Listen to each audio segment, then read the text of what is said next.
¿Qué tal? Acá estamos en el video siguiente. Vamos a hacer el ejercicio que dejamos de la vez anterior. Lo vamos a reversear. Pero antes quería decir, vamos a compartir la pantalla. Un minutito.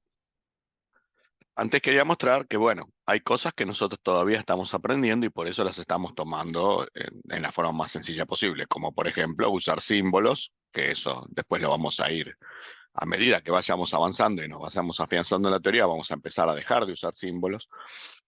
Y también las optimizaciones. Vemos que las optimizaciones siempre las tenemos deshabilitadas y eso también nos ayuda porque el código o sea, cuando el compilador realiza su trabajo, o sea, al optimizar, si las optimizaciones están habilitadas, muchas cosas no se van a aparecer al código original. Va a funcionar igual, pero o sea, va a ser más difícil en un primer momento darse cuenta o sea, de cómo es, cómo es, por ejemplo, si yo habilito todas estas optimizaciones, esta función por ahí deja de existir y la directamente dice, ah, ¿para qué voy a hacer una función nueva? Y la pone acá dentro del mismo main. Entonces ya no existiría la función imprimir. Variables como locales, por ejemplo, directamente en vez de definirlas en el stack, utiliza registros como si fuera una variable. Entonces hay que darse cuenta también de ese tipo de cosas. Entonces, como nosotros todavía estamos en la base y tenemos muchas cosas que recién estamos aprendiendo, no podemos saltar directamente a eso. Entonces vamos a ir de a poco, vamos a seguir por ahora sin optimizaciones y con símbolos. Y cuando ya tengamos un poco más claro y avancemos un poco más, entonces ahí sí vamos a ir poco a poco eh, en algunos ejercicios, ¿no? En los que estamos enseñando la teoría, vamos a ir em, digamos, quitando los símbolos y agregando las optimizaciones para ir acostumbrándonos al caso real, más poco a poco. Por ahora vamos a ir de esta forma para que se parezca más al original, ¿no es cierto? Si no, al cambiarnos tanto la cosa, es difícil enseñar, porque yo estoy diciendo, bueno, ¿esto dónde está? Y por ahí al optimizar desaparece la mitad, lo cambia o hace cualquier cosa para tratar de que sea más rápido, y entonces es más difícil de enseñar. Entonces, por ahora vamos a mantenernos así. Después, cuando ya conozcamos bien y tengamos un poco más firme la base, entonces ahí sí vamos a ir dándonos cuenta cómo el compilador cambia algunas cosas para tratar de achicar o de hacer más rápido o de utilizar menos variables o de utilizar menos funciones. Si son funciones chicas, por ahí las embebe. Y bueno, todas esas cosas las vamos a ir aprendiendo de a poco. Bueno, esperen que ahora vamos a ver. Bueno, habíamos dicho que íbamos a hacer este ejercicio, ya habíamos medio explicado cómo funcionaba. Vamos a verlo a bajo nivel. No es muy difícil. Acá está. Vemos acá, ya lo tengo demangleado y eh, lo tengo acá, digamos, el de compilador. Habíamos dicho que, bueno, el operador new, acá usaba el operador new y el operador malloc, o sea, new y la función malloc para reservar en el heap, en este caso, una estructura, la reserva en el heap, que es complejo.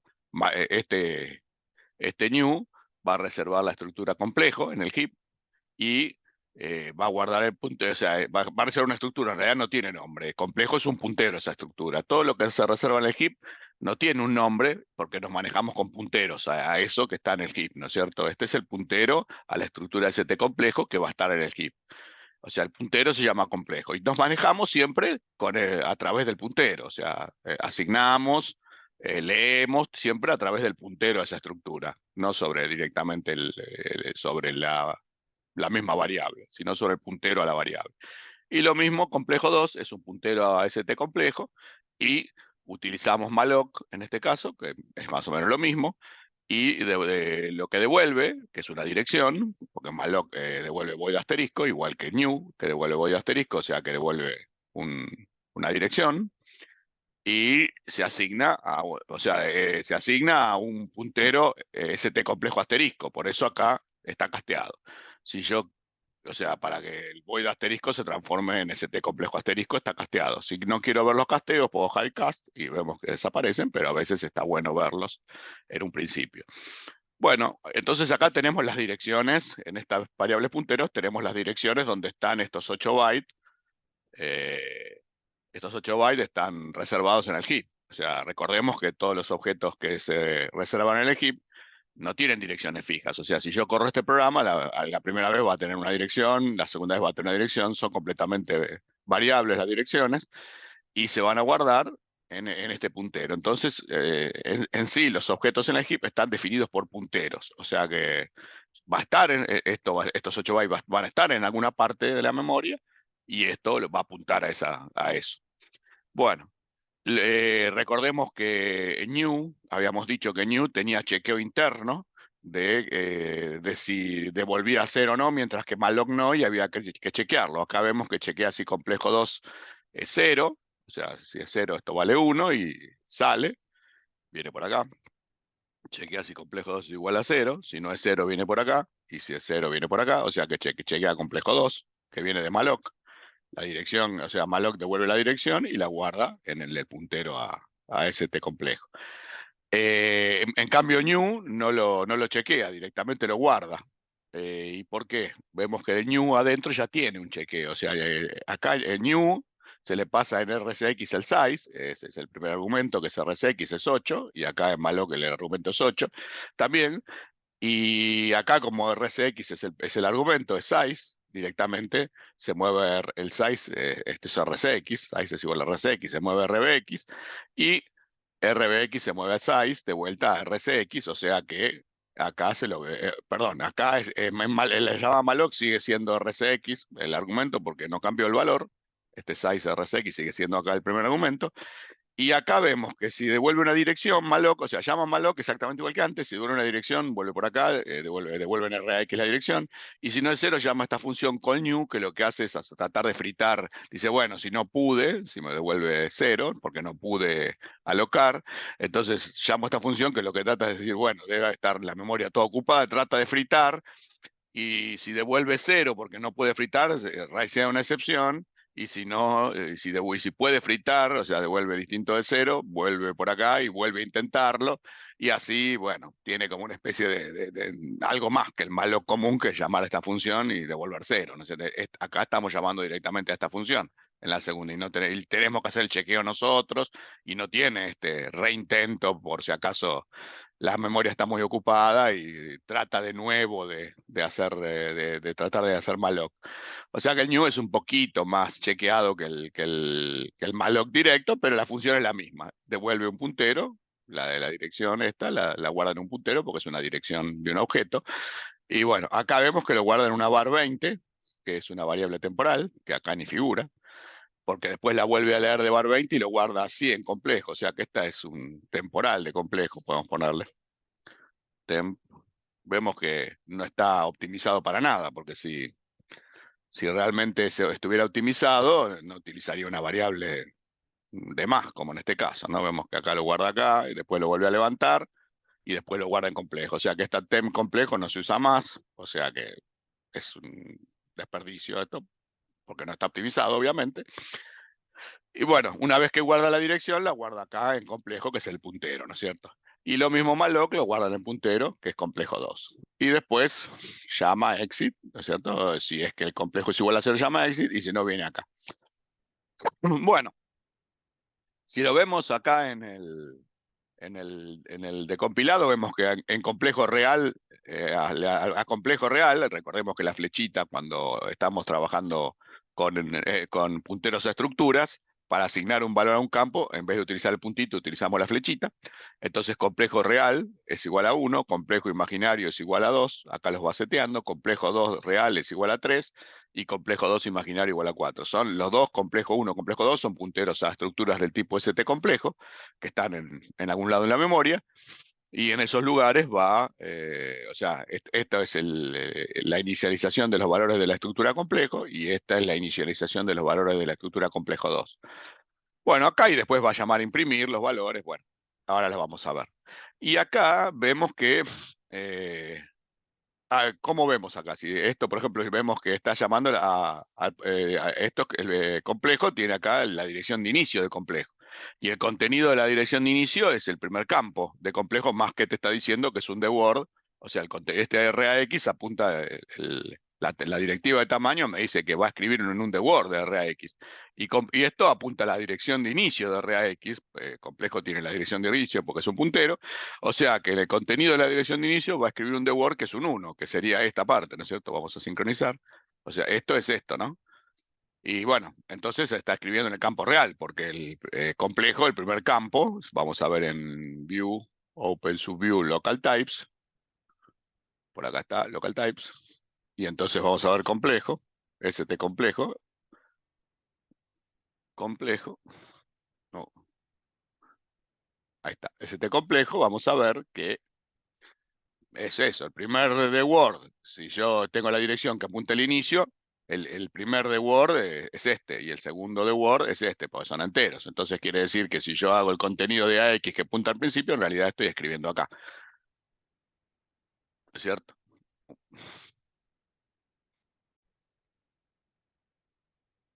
Bueno, entonces acá ahora lo que nosotros tendríamos que hacer es asignarle a este RAX, que es un puntero a estructura, porque ahí RAX lo que tiene es la dirección de la estructura. Entonces, si no, pero nosotros tendríamos que poder poner que RAX es complejo real, es el campo complejo de real. Si nosotros apretamos la T directamente, como hacemos normalmente, y elegimos ese T complejo real, sí, estamos diciendo que es del tipo ST complejo real, pero no estamos definiendo cuál de las dos estructuras es, complejo o complejo 2. Porque cuando lo hagamos también acá con complejo 2, acá me va a quedar también ST complejo imaginario. Entonces, de esa forma, parecería que es la misma estructura, mientras que una es complejo y la otra es complejo 2. Entonces, lo que tendríamos que hacer, por ejemplo, una de las soluciones, es ir a donde está estructuras, está la estructura original, y crear una estructura nueva. Acá ponemos copy struct type y vemos que nos hace una estructura. Este sería el tipo y estas serían las instancias de la estructura, los objetos complejo y complejo 2. Creamos otra más y entonces acá le ponemos complejo, vamos a renombrarlo, complejo. Todos son del mismo tipo, así que es simplemente para poder solucionarlo a bajo nivel. Vemos que esto es complejo y este es complejo 2. Tienen el mismo tipo, todo, así que bueno, es una forma de arreglarnos y que se vea más lindo, digamos, el desensamblado, si no nos va a quedar feo. Perdón, acá tiene que ser complejo 2. Complejo 2. Entonces, ahora está el tipo de estructura original y cada una de los objetos de esa estructura, que uno es complejo y otro es complejo 2, lo defino como si fueran estructuras también para poder elegirlo acá, ¿no es cierto? Entonces acá, como este es el puntero complejo, aprieto T y vemos que ahora elijo complejo real. Entonces ahora sí, me queda igual que el de compilado. Ahora vuelve a leer el puntero complejo, más 4, aprieto la T, vuelvo a elegir, ahora elijo complejo y ya me dice que es del campo imaginario. O sea, yo elijo la estructura, el objeto que tiene el puntero ahí, y él me pone ya simplemente el campo porque tiene la definición. Ahora lee complejo 2 y levanto acá, o sea que en EAX está el puntero a complejo 2, aprieto la T, elijo complejo 2 real, entonces vemos que me está quedando igual que el de compilado. Ahora lo mismo, acá tiene complejo 2, elijo complejo 2. Y bueno, ahora levanta la dirección de complejo 2, la pasa en RDX, o sea, es esto, y RCX tiene la dirección a complejo. Recordamos que dijimos que una estructura, cuando se va pasando a diferentes funciones, está bueno utilizar punteros porque de esa forma utilizo solamente 8 bytes. En este caso son estructuras chicas, que son casualmente, la definición son 8 bytes también, o sea que no hay mucha diferencia en este caso, porque esto vemos que la estructura tiene 8 bytes, son 4 de este entero y 4 de este entero. Pero puede ser una estructura de 1000 bytes o de 5000 bytes, que existen, porque no piense que no existen. Entonces, si yo no paso el puntero acá, tendría que copiar todos los bytes, digamos, en el stack, por ejemplo, y pasarlos, digamos, pasarlos como argumento, lo cual es terrible. En cambio, de esta forma, yo lo que se hace es pasar la dirección a través del puntero y de esa forma solamente paso la dirección de inicio y después me manejo con offset a través de eso. Bueno, entonces voy a entrar en la función imprimir. Recordemos que tiene el puntero a complejo y complejo 2. RCX es complejo y RDX es el puntero a complejo 2, ¿no es cierto? Entonces entro en imprimir y vemos que utiliza, como ya habíamos visto, el shadow space, o sea, esto está debajo del return address, por lo tanto acá estaría el shadow space de la función anterior, que no lo voy a marcar ni nada, pero estaría acá, utiliza las dos primeros keyword del shadow space para guardar los argumentos RCX y RDX, como si, o sea, para colocarlos ahí en el stack como si hubieran sido pasados tradicionalmente por push, ¿no es cierto? Esto puede hacerlo o no, pero en este caso lo hace. Bueno, reserva el espacio de 28 bytes que necesita, por supuesto acá para el shadow space también. El que quiere lo puede ir haciendo, si quiere. Ponemos acá el shadow space, 2, 4, y después el espacio para alinear. Y bueno, después de eso levanta otra vez la dirección de complejo y acá por supuesto también aprieto T y elijo complejo real, vemos que estamos igual que acá complejo imaginario, o sea que acá está asignando lo que dice acá, ¿no? Complejo real le asigna el 1, complejo imaginario le asigna el 2, y después va a imprimir, vemos que imprime complejo primero, o sea que acá la string complejo, count imprime la string complejo, después levanta otra vez la dirección, acá aprieto T, este es el puntero a complejo, aprieto T y vemos que es complejo real, porque este es el puntero a complejo, entonces ahí lo que va a hacer es imprimir complejo real, vemos que es el count de ese entero, después imprime el más, después otra vez levanta a complejo y aprieto la T y es complejo imaginario, o sea que más complejo imaginario, después imprime la I,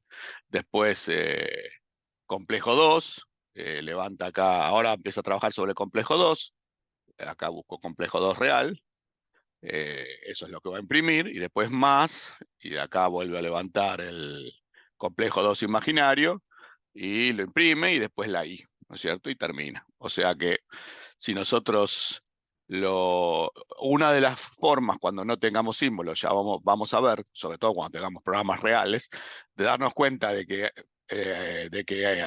está trabajando con estructuras, porque muchas veces yo puedo pensar al no tener símbolos de que estos son valores, digamos, bueno, acá en el hecho de trabajar con malloc ya nos damos cuenta de que hay algo de ese tamaño que el tipo alocó, que es un objeto de ese tamaño. Pero también el hecho de que en una función se pase un puntero, un puntero, y después a eso se le sume en offset, como vemos acá, el contenido más 4, vemos que a la dirección inicial se le suma un offset para acceder a campos, eso nos dice que es una estructura, o objetos de una, o sea, o campos de una clase que a bajo nivel también es una estructura, con lo cual sería lo mismo, ¿no es cierto? Ya lo vamos a ver.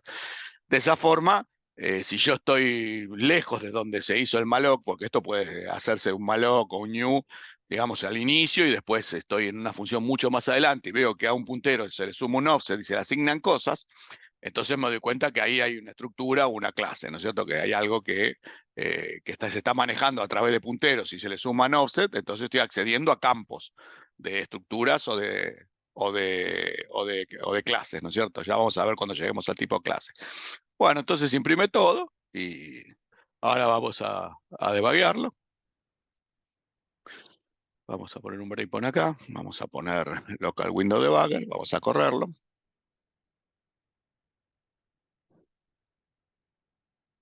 Bueno, vamos a sacar el breakpoint.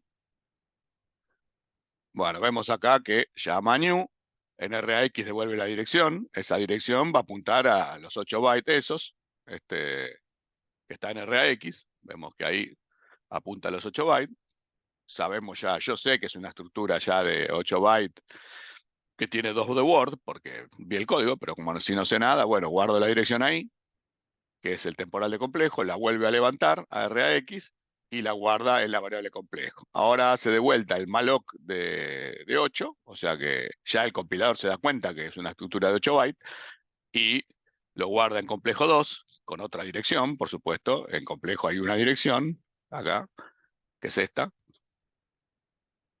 Esta sería la dirección, o sea, como complejo es un puntero, entonces guarda la dirección esta, y bueno, esa es la dirección, que si voy ahí está acá. Y lo mismo, acá guarda en complejo 2 la dirección, que es esta, Vemos que está justo debajo de la otra, uno debajo de la otra. Esta es la dirección de complejo y esta es la dirección de complejo 2. O sea que las variables puntero guardan las direcciones y esto apunta, por supuesto, a los objetos que son tipo estructura. Bueno, lo compara, si no es 0 viene acá, levanta la dirección de complejo y en el contenido de complejo, o sea, esto era el contenido de RAX, o sea, si yo le sacaba la T, era el contenido de RAX, sería el primer campo de complejo, que es complejo real, escribe el 1, y en complejo más 4, este era RAX más 4, es el segundo campo que es imaginario, escribe el 2, o sea que como RAX tenía el puntero a complejo, entonces en complejo está el 1 y el 2. Los puedo pasar a The Word, porque estos son The Words, entonces vemos que ahí los tengo los dos The Word. Bueno, ahí se me pasó. The Word, ¿no? Ahí está.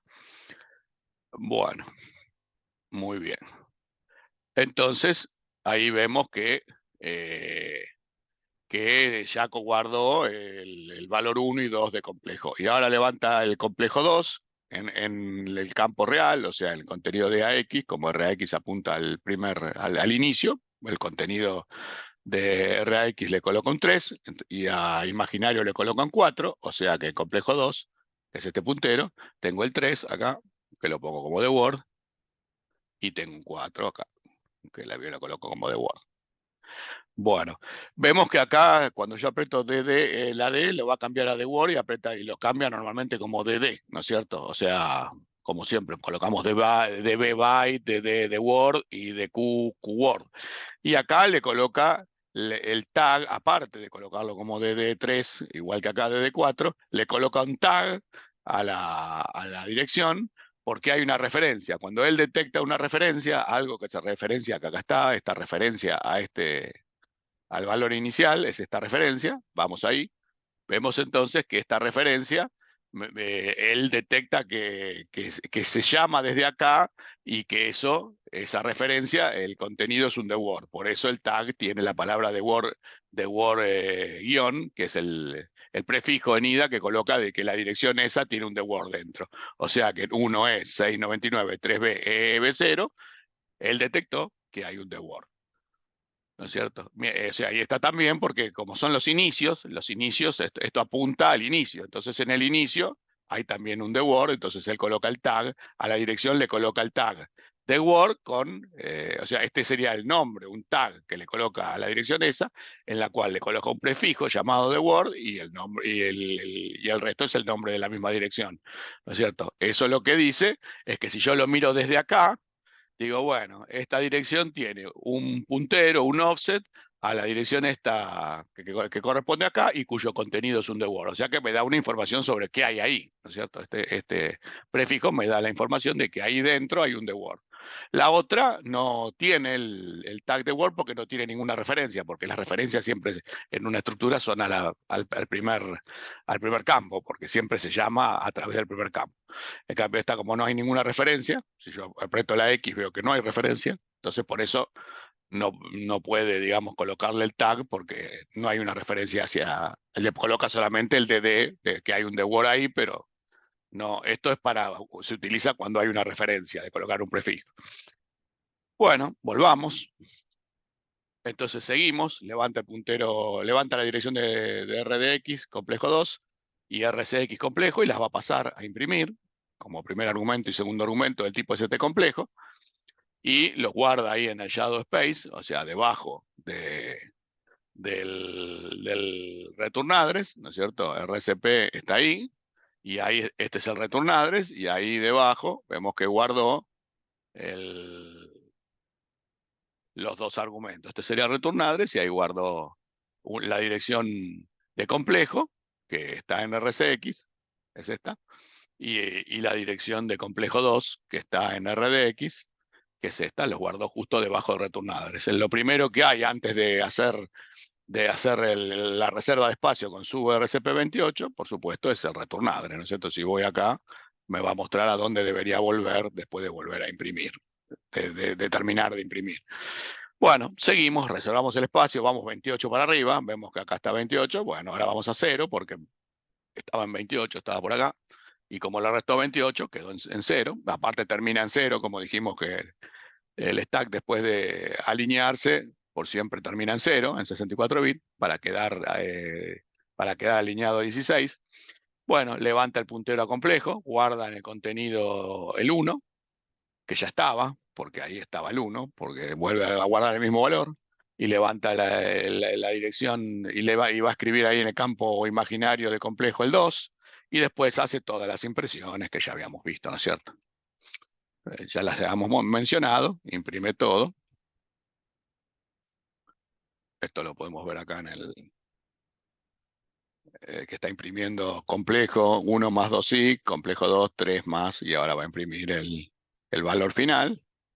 Acá está ya todo impreso. 3 más 4i. Vuelve, y después que vuelve, llama a free, ¿no es cierto? Vemos que el complejo 2, que había sido creado con malloc, llama a free, y el argumento de free en RCX es la misma dirección. O sea, free utiliza la dirección de complejo 2 para liberarla. O sea que free libera complejo 2.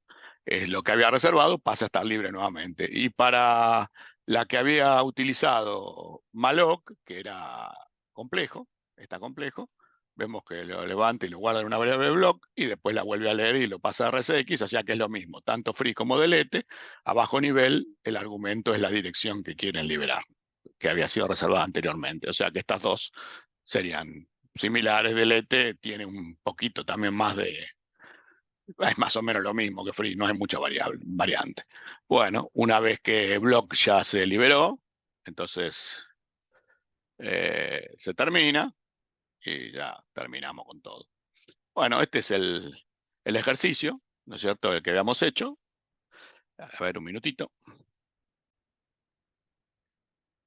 Bueno, me preguntaron la otra vez, esto va fuera del tema de la teoría del curso y todo esto, ¿dónde se puede trabajar si uno estudia ingeniería inversa? Bueno, acá tenemos algunos trabajos. Por ejemplo, yo trabajo de Spraywriter hace 15 años en Core Security, esta empresa, y no es la única. Por supuesto, acá son ejemplos. Tenés un montón de empresas en las cuales puedes trabajar de Spraywriter, Metasploit, puedes trabajar en, ¿cómo es? Immunity Debug, está en Immunity. Hay un montón de empresas que hacen el mismo trabajo y que son de la competencia nuestra, pero bueno, que también se puede trabajar.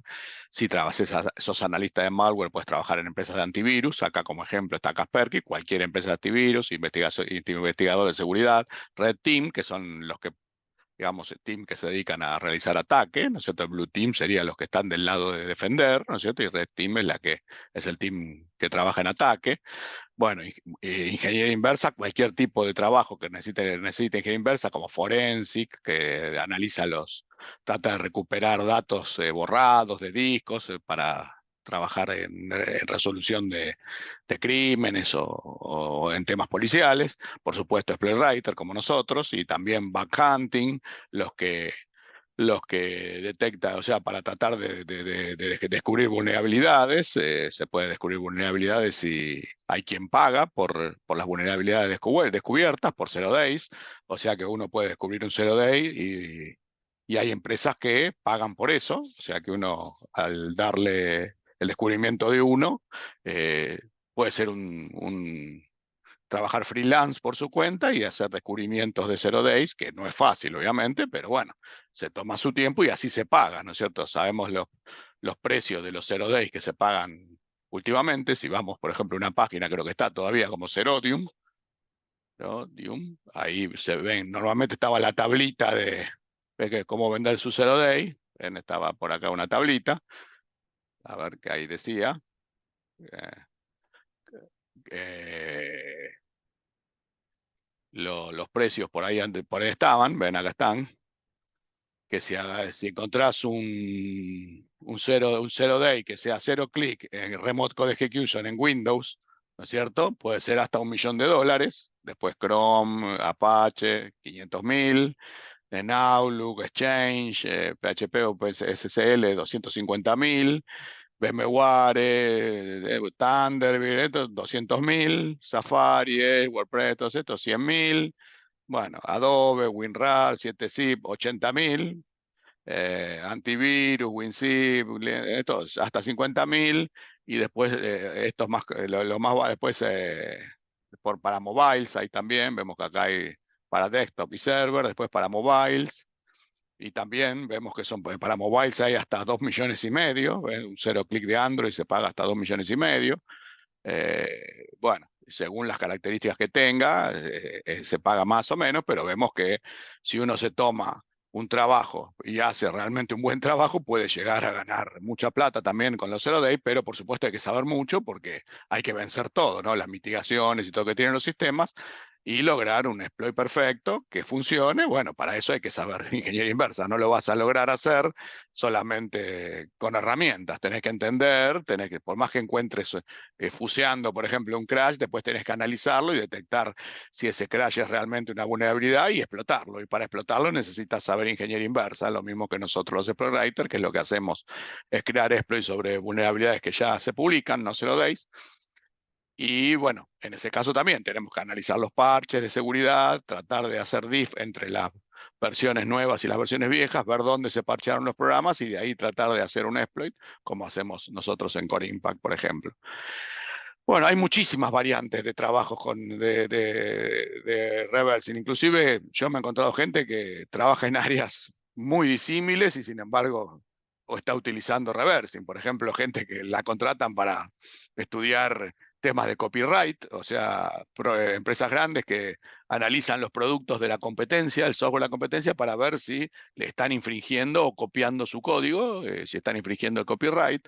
Eh, Eso también se realiza por ingeniería inversa porque pueden cambiarlo, digamos, pero a bajo nivel se puede ver si es el mismo código o si se ha cambiado un poquito y se está utilizando código de otra compañía. Hay que hacerlo a bajo nivel. También se utiliza cuando, por ejemplo, un programa el dueño lo puso en marcha y vos tenés una empresa que utiliza ese programa. Ese dueño por ahí, qué sé yo, le pasa algo, no sé, y deja de darle mantenimiento al programa y vos lo necesitas porque tenés tu empresa que funciona con ese programa y muchas veces contratan a alguien que haga ingeniería inversa del programa para que lo mantenga y para que se entienda cómo funciona y lo pueda seguir manteniendo. O sea, ya no estando el autor original y no estando el código original, entonces hay que hacer ingeniería inversa para recuperar el código o entender cómo funciona y de esa forma hacerle agregados o modificarlo o mantenerlo o actualizarlo. Y el único que lo puede hacer es alguien que haga ingeniería inversa, porque no teniendo el código original, ¿cómo vas a poder modificar algo si no lo entendés cómo funciona? Para entenderlo tenés que ir a bajo nivel y entender, hacer ingeniería inversa sobre todo el código y tratar de recuperar algo lo más parecido al código original, ¿no es cierto? Bueno, hay muchísimos casos, ¿no es cierto?, de ingeniería inversa en la historia, ¿no es cierto? Saben el famoso caso de Intel que salió en la película, ¿cómo era que se llamaba la película? Ya, Halt and Catch Fire. El que quiere verla, mírela, la película Halt and Catch Fire, cómo se hace el reversing del producto y digamos, y pueden hacer lo que era algo que estaba protegido, lo reversean para, no quiero spoilear, ¿no es cierto? Para lograr que existan productos genéricos similares a los que eran, no eran Intel, ¿no? Pero bueno, no quiero decir nada porque, bueno, pero es una película referida a eso, a la ingeniería inversa también, a un grupo que hizo ingeniería inversa. Bueno, tiene también las cosas que pasan en la película, ¿no? Los romances, todo eso. Pero bueno, está todo detrás de esa época, ¿no? Cuando se hizo la ingeniería inversa de las computadoras originales de IBM, ¿no es cierto? Bueno, pues ya dije algo. Bueno, qué sé yo, cualquier pregunta, háganla. O sea, yo en los videos los voy a ir contestando. Esto es una pregunta que me hicieron y bueno, ya que estaba, traté de contestarla. Hay muchos campos donde la ingeniería inversa se aplica. O sea, habiendo código que no está, habiendo programas que el código fuente no existe, obviamente la ingeniería inversa siempre existe en algún punto u otro.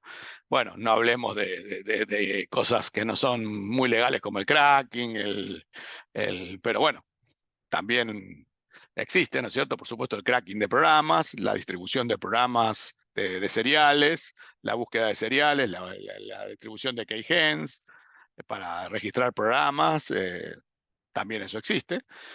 no vamos a decir que no, eso también se realiza mediante ingeniería inversa.